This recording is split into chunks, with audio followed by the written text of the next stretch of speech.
The cameras rolled with their usual polish, the studio's warm lights spilling across the glossy table where the hosts of The View sat in their familiar arc. The audience was buzzing, primed for a morning of celebrity charm and sharp conversation. Then, from the stage entrance, Jake Gyllenhaal appeared. The applause rose instantly, warm, expectant, the kind of reception reserved for a Hollywood figure who had built 2 decades of trust with audiences. He moved with practiced ease, that half-smile playing on his lips, the tailored navy suit cut perfectly against his frame. He clasped hands, offered quick hugs, and slid into his seat as Joy Behar tossed out an opening quip that landed exactly as it should, a sprinkle of humor to ease into the segment. At first glance, this was just another star promoting another film. But anyone looking closely, really closely, would have noticed the slight tightness at the corner of his jaw, the way his eyes darted briefly to the teleprompter, as though measuring what lay ahead. Jake's new political thriller had been making waves on the festival circuit, praised for its unflinching portrayal of moral compromise in positions of power. He had spent weeks on the press tour, fielding variations of the same questions about craft, inspiration, and the line between art and advocacy. His team had made one thing clear to the producers. This segment was to stay light, focused on the wide film, not the headlines. But in the control booth above, the producers had made a different calculation. Overnight, a headline had broken, one that intersected directly with Jake's recent public remarks about Hollywood's silence on humanitarian crises. The teleprompter cues now included an unscripted pivot. On-air spontaneity, they told themselves, was the show's lifeblood. Ratings gold. It was Sunny Hostin who made the first pivot. Leaning forward with that careful blend of charm and journalistic edge, she asked, "Jake, I have to ask you, do you think actors like yourself should be using your platform to, in some people's words, lecture the public about political issues?" The audience laughed, a reflexive chuckle at a question they expected to be met with a witty, self-effacing reply. Instead, Jake's eyes locked on hers, his voice lowering into a register that carried across the room. "If we're not using our voices," he said, "we're complicit." There was no smile, no softening. The words landed heavy in the air. Joy Behar shifted in her chair, trying to redirect toward the safer ground of box office numbers. But Jake didn't follow. His voice came again, sharper this time, the rhythm quickening as if pulled forward by its own momentum. "We live in a time when silence is the most comfortable choice, and comfort is killing people. If you're given a platform, any platform, and you choose not to speak, then you've chosen a side." The laughter had stopped. Some in the crowd began to clap. Others sat still, the tension prickling like static. A few heads turned toward the producer's booth, sensing the energy shift. Sonny's eyes narrowed, not in hostility, but in the calculated focus of someone who knew. The segment had just left the safe script. "But isn't there a danger," she asked, "in speaking out without full knowledge of the complexities? Isn't it fair to say celebrity activism can sometimes do more harm than good?" Jake leaned forward, elbows resting on the table. "There's always a danger in speaking," he said evenly. "But there's a greater danger in pretending that not speaking is neutral." From the back of the audience came the sound of one person clapping, slow, deliberate. It caught others off guard. The moment hung in the air, neither host nor guest willing to retreat. The camera's red light burned steady. Somewhere in the booth, a director whispered to a producer, "We have a situation." What began as an easy morning of promotion had taken a turn into moral confrontation, live and unfiltered, and no one in that studio could have predicted how far and how fast it was about to go.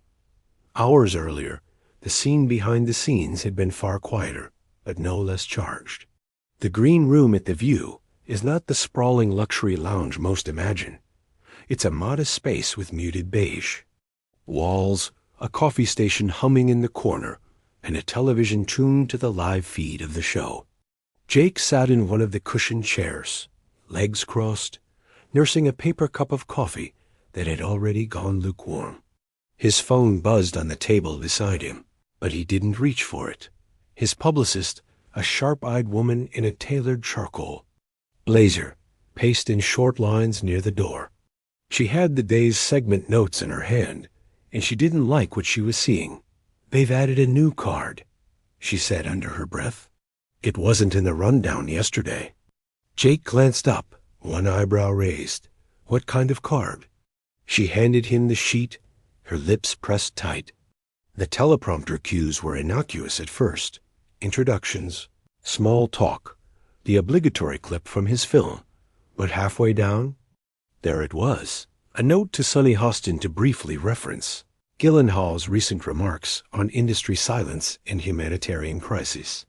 He read it twice. "They're going there," he murmured. "They said they wouldn't," his publicist replied. "We made it clear." Jake set the paper down, leaning back in his chair. Canceling now would just confirm whatever narrative they want to spin. She stopped pacing, her expression hardening. "Then stick to your points. Keep it controlled, no tangents." But control was a fragile promise. Just 2 nights earlier, he'd been at a private fundraiser where, during a Q&A, he had spoken candidly about his frustration with how the entertainment industry handled or failed to handle certain humanitarian issues. The next morning, snippets of his remarks had been circulating online, stripped of their context and captioned for outrage. Critics accused him of celebrity posturing, while supporters hailed his moral clarity. Now, with millions watching live, the View's producers had found a way to feed that fire. A knock at the door broke the moment. A stage manager, headset on, leaned in. "We're ready for you in 3. Jake stood, buttoning his jacket, his publicist giving him one last look, half warning, half plea. "Remember, you're here for the movie." But as he walked down the narrow hall toward the set, the air changed. The hum of the audience grew louder. The studio lights bled into view, and the weight of the last 48 hours pressed heavier. On his shoulders in the control booth, producers were already murmuring about the segment's potential. "If he bites," one said, "we've got our headline." Jake stepped into the bright open space, the hosts greeting him with practiced warmth. The smiles, the laughter, the applause, all of it was real, yet thin, like a glass surface that could shatter with the wrong tap. And somewhere, in the unseen corners of the studio, that first tap was already being prepared. The first 10 minutes of the segment unfolded exactly as the producers had intended. Warmth, familiarity, a rhythm of questions and practiced anecdotes that made for easy television. Jake spoke about the film's central theme, about how moral compromises ripple far beyond the people who make them. He gestured with his hands, laughed at the right beats, and nodded along when Joy Behar teased him about being too intense to play a rom-com lead anymore. But then the moment came. Joy glanced toward Sonny Hostin, an almost imperceptible cue, and Sonny leaned forward, resting her folded hands on the table. Her voice was calm, almost casual. "Jake," she began, "I have to ask you, do you think celebrities, actors like yourself, should be telling America what to think about political issues?" It was framed as a question of perspective, not accusation, but Jake's smile froze. The air seemed to shift, the audience catching the faintest ripple of something different. He sat back for half a second, as if weighing whether to take the safe road. But when he leaned forward again, his voice had dropped into a steadier, deeper register. "It's not about telling people what to think," he said. "It's about refusing to stay silent when it matters." The applause came in short bursts, polite but uncertain. The hosts exchanged glances. Sonny tilted her head, the faintest glint of challenge in her eyes. "But there's a danger in that." "Isn't there?" "A danger in speaking out without understanding all the complexities? Jake's reply was swift, like a spring recoiling. There's a greater danger in pretending that not speaking is neutral. It wasn't hostile, not yet, but the edges were sharpening. Joy tried to steer back towards safer territory. Well, speaking of making your voice heard, let's talk about Jake cut in. His tone still calm, but now carrying a weight that refused to be brushed aside. The problem is, conversations like this get cut off before they get uncomfortable. We like to pretend we're having a debate, but really, we're protecting ourselves from the truth. A ripple went through the audience, the sound of a crowd, realizing they weren't watching the segment they'd expected. From the control booth, a voice crackled through the headset.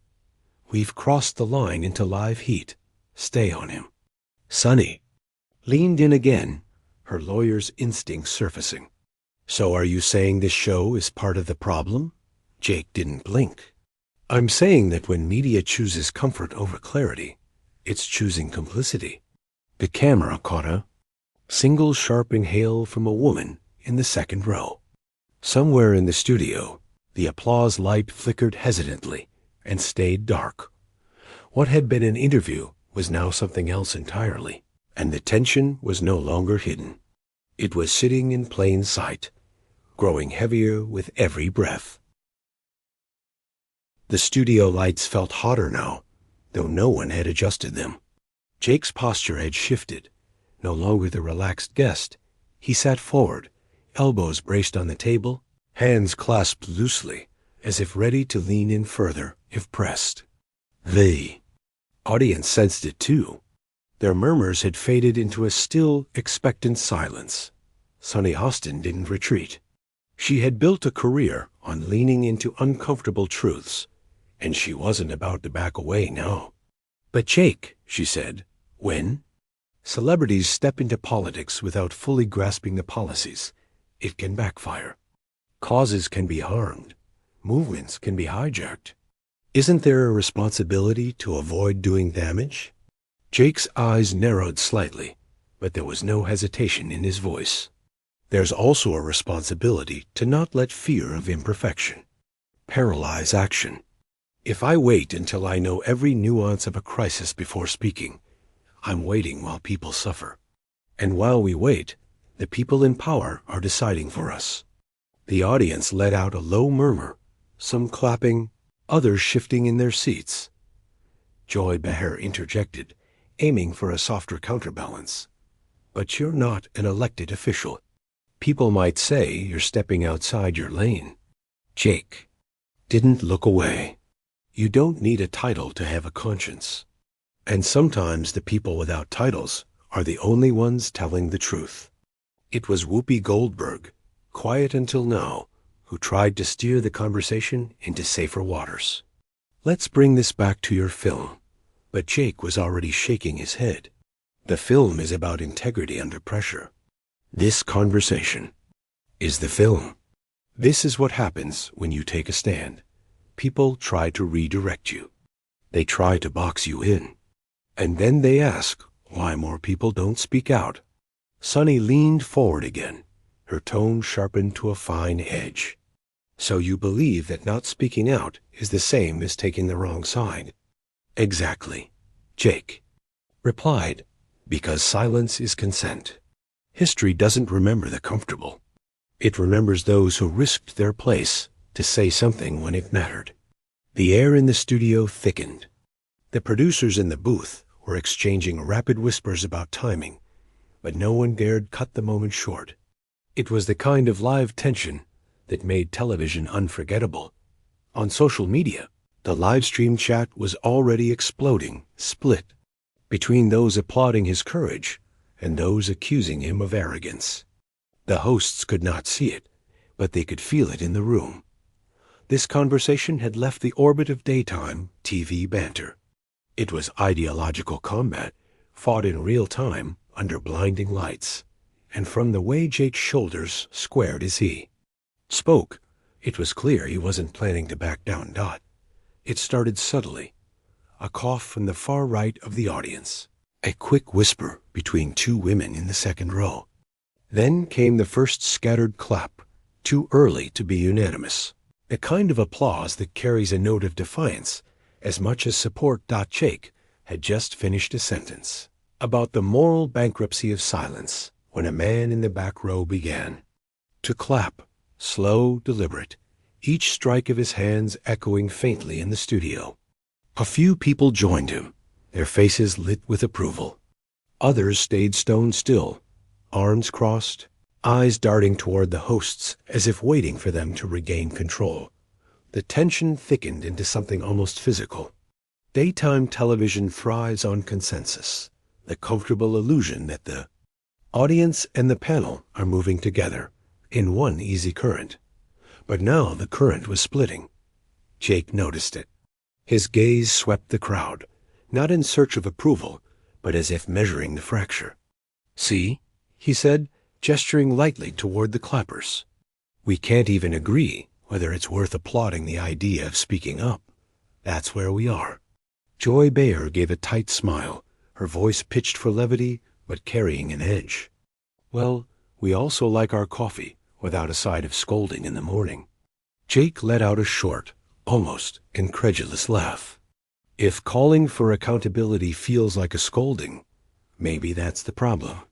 A smattering of applause answered him, followed by an audible groan from somewhere in the audience. Sonny seized the moment. "Jake, with all due respect, you've had more opportunities, more access, more privilege than most people in this country. Can you understand how some see your moral outrage as selective?" Jake's jaw tightened. "Privilege doesn't make you less responsible. It makes you more responsible.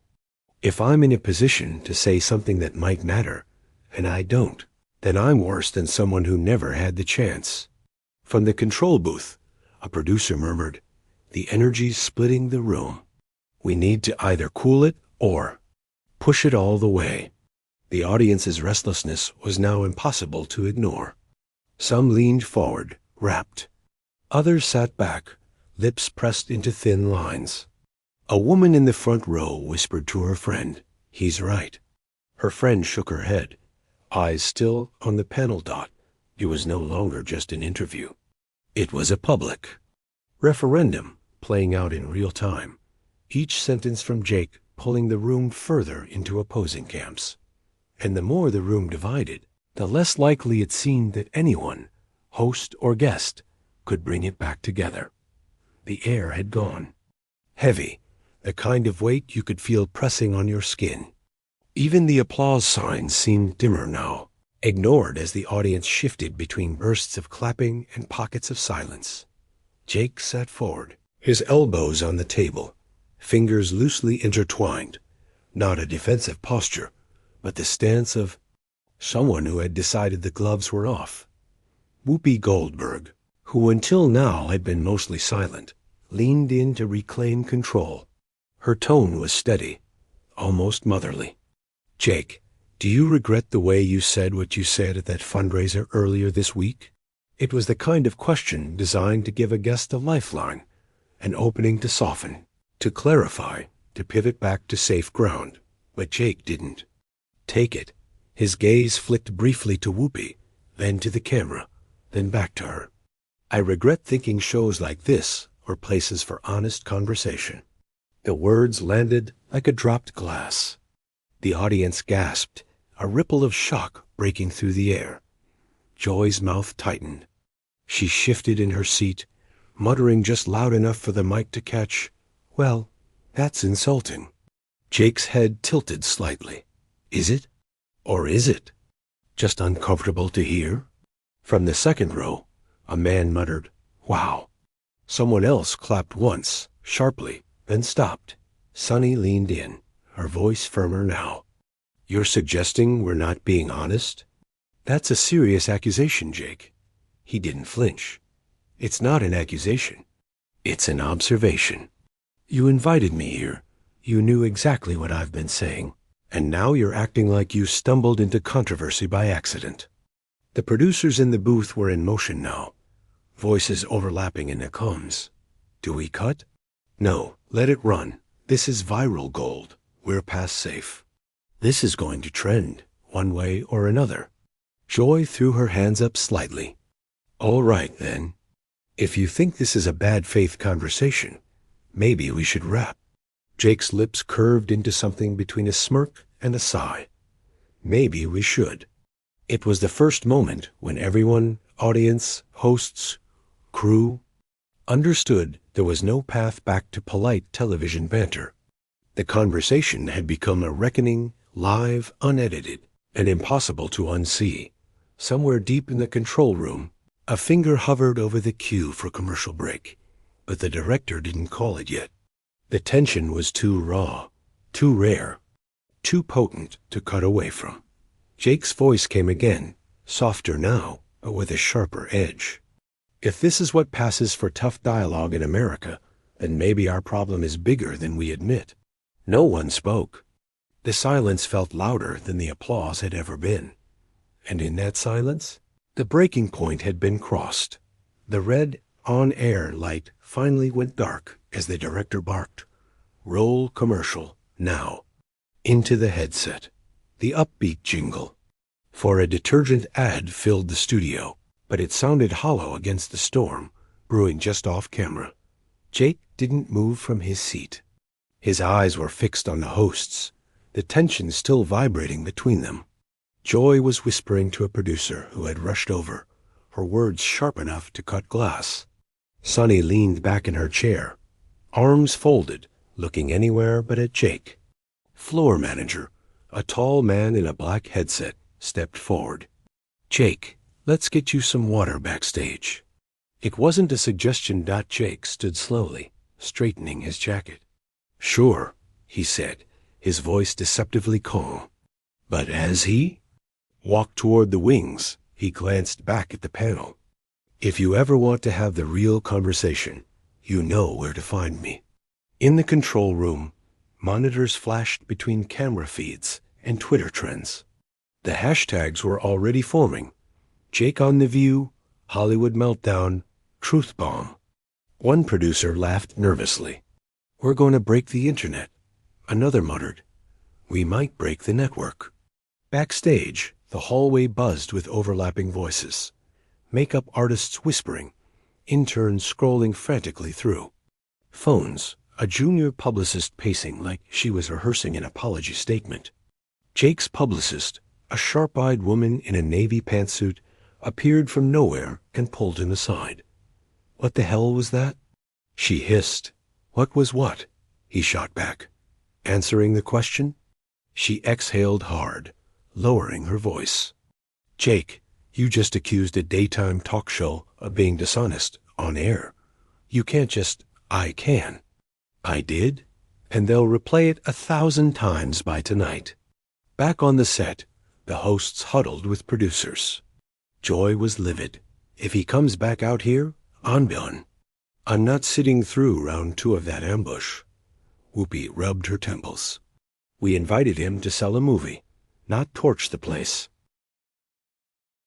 In the wings, Jake could hear snippets of their conversation. He smiled faintly. "Torch the place," he repeated under his breath. Almost amused, the floor manager reappeared, tension written across his face. "We're coming back from break. In 60 seconds. Do you want to go back on, or do we call it?" Jake didn't hesitate. "We go back on," the manager blinked. "Even after, especially after." In the booth, the director made the call. "Fine, bring him back in. This is television history." The clock ticked down -5, 4, 3. The red light came alive again, and Jake Gyllenhaal walked back onto the set like a man who decided the only way out was through. The moment Jake re-entered the frame, the studio audience erupted in a mix of cheers and uneasy laughter. It wasn't the warm applause from earlier. It was sharper, tinged with curiosity, like they knew they were about to witness something they'd be texting about all afternoon. Joy forced a smile for the camera, but her hands gripped her note cards tight, enough to bend them. Whoopi, a consummate professional, jumped in first. "So, Jake, welcome back." "We were just talking about your new film." But Jake cut her off, leaning toward the camera with a deliberate calm. It was somehow more unsettling than shouting. "Before we talk about the movie, I think we should finish the conversation we started." The studio hushed. No coughs, no shuffling. Not even the faint buzz of the lights seemed to dare interrupt. Sonny's eyes narrowed. "You mean the part where you told millions of people were complicit in ignoring global suffering?" Jake nodded. "Yes, that part. It was surgical, no stammer, no hesitance." He laid out statistics about refugee camps, footage he'd seen while filming overseas, the industries that profited from silence. His voice was steady, but the heat behind it was undeniable. On screen, producers fed lines into the hosts' earpieces, urging them to pivot. Joy tried. "We're a talk show, Jake. We're not foreign correspondents." Jake turned to her, his expression both incredulous and pitying. "And that's the problem. People listen to you. Millions. You are the news. To them, whether you want to be or not." That was the spark. Joy's face tightened, her voice rose, and soon the two were in a rapid-fire exchange that left the other hosts struggling to wedge in a word. Meanwhile, in the control room, ratings counters ticked upward. One intern whispered, "We just beat our last season high mid-segment." The senior producer, equal parts thrilled and terrified, replied, "Then keep it rolling. Don't cut." In the studio, the audience was split, some clapping, some murmuring disapproval, others just staring like they couldn't believe this wasn't scripted. And then Jake did something that would seal the segment's fate. He took out his phone, held it up, and read aloud a quote from a journalist who'd been silenced after criticizing the industry. "This is what happens when you speak out," he said, looking directly into the camera. "But I'm still here. And I'm not shutting up." The second he said it, the delay cut producer reached for the button, but too late. It went live unedited to millions. The director's voice crackled in the headsets. "We're going to get calls. Big calls." By the time the credits rolled, the hashtags had mutated. Gyllenhaal vs. The View, media silence, he said it. Jake walked off set without looking back. Behind him, the panel scrambled into a commercial. Smiles plastered on like fresh paint over a crumbling wall. The storm had broken. And it was only just beginning. By the time Jake's driver pulled into his apartment garage that afternoon, the internet was already in open warfare. Clips of the segment were multiplying by the second, each one captioned with a different angle. "Jake Gyllenhaal destroys the View." "Hollywood hypocrite lectures daytime hosts." "Hero or prima donna? You decide." Every network wanted a piece. CNN replayed the clip with slow-motion close-ups, treating Jake's phone moment like it was the Zapruder film. Fox News ran a banner reading, "Actor hijacks talk show to push radical agenda." Twitter was split like a cracked mirror, half the users praising his courage, the other half calling him a self-righteous attention seeker. The View's PR department was in overdrive. An email blast went out to affiliate stations. No comment until official statement at 6 p.m. EST. But the damage was done. The uncut footage was everywhere, uneditable and unstoppable. Jake's phone buzzed nonstop. His publicist left 5 voicemails in 2 hours. "Jake, we need to talk. You're trending in 14 countries. They're threatening to blacklist you from live TV appearances. Call me back. Do not post anything without clearing it through me first." But Jake didn't pick up. Instead, he sat on his couch, watching the segment loop on his own television. Not because he wanted to admire himself, but because he could already see how the narrative was shifting, frame by frame. Each network had a different villain. Sometimes it was him. Sometimes it was Joy. Sometimes it was the whole panel. Meanwhile, the show's co-hosts were caught in the crossfire. Joy received threats in her de Missai. Sonny was flooded with praise from viewers who thought she put Jake in his place. Whoopee. Tried to calm things with a short Instagram video. We can disagree without turning it into World War III. People, chill. It only fueled more memes. The political world piled in. A senator tweeted, Gyllenhaal makes a point the media ignores daily. Respect. An opposing pundit replied, another millionaire playing activist from his penthouse. Spare us. Bye. Evening. The hashtags had evolved into battle lines. Team Jake, Team View, silence is complicity, boycott the view outside ABC's Manhattan headquarters.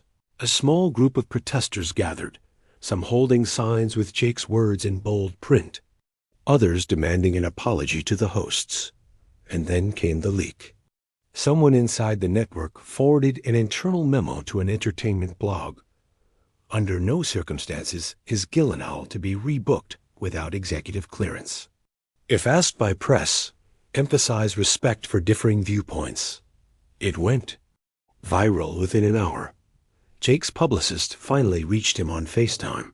You realize you've just set yourself on a collision course with daytime television, the network, and half of Hollywood, right? Jake leaned back, looking almost amused. Good, he said. Then they're watching. What none of them knew, not the networks, not his publicist, not even the co-hosts, was that Jake wasn't finished. The View was just the opening. The morning after the chaos, ABC executives met in a glass-walled conference room on the 35th floor. Nobody touched the coffee. The only thing steaming was the mood.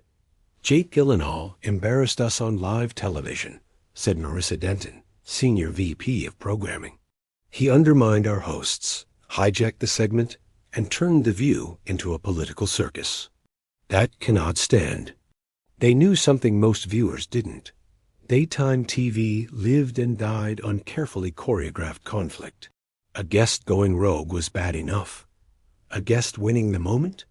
Unforgivable. By lunch, the network's Crisis Comes team had a plan. Quietly. Feed off-the-record quotes to friendly entertainment reporters painting Jake as volatile and difficult on set. Book high-profile panelists to go on rival talk shows and share behind-the-scenes anecdotes that made Jake seem arrogant. Leak anonymous crew member stories about how he snapped at makeup and ignored stage managers. The smear. Campaign launched within hours. TMZ ran an exclusive claiming Jake refused to sit in the makeup chair and demanded special lighting. A gossip blog suggested his outburst was linked to erratic behavior on a recent film set. Morning radio hosts joked about him having a Tom Cruise couch moment. Jake's team saw it all. His publicist, Amanda, stormed into his apartment. With her laptop under one arm, they're coming at you from every angle. If you stay silent, they define you. Jake didn't look surprised. Let them. Every attack tells me I hit a nerve. But the pressure wasn't just media deep. Quiet calls were being made to his future employers. One studio exec hinted they might reconsider him for an upcoming lead role. A charity he'd worked with for years suddenly postponed his speaking engagement. ABC's next move was bolder.